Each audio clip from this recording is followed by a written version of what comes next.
ulaşmamıştır. Lütfen emniyetiniz için kemerlerinizi çözmeyiniz, yerlerinizden kalkmayınız ve başüstü dolaplarını açmayınız. Uçak taksi yaparken meydana gelebilecek ani fren ve açık başüstü dolaplarından düşebilecek eşyalar, yaralanmanıza sebep olabilir.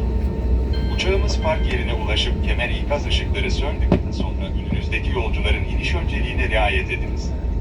Bulunmaması durumunda Sivil Havacılık Genel Müdürlüğü tarafından yürürlükteki yasal düzenlemeler uyarınca idari para cezası uygulanacağını önemli hatırlatırız. Dear guests, the aircraft has not arrived at the parking position yet. Please remain seated with your seat belts fastened and do not open the overhead lockers. What taxi? Sudden brakes may cause items to fall from open overhead lockers which may cause injuries. After our aircraft reaches the parking position and the fastened seat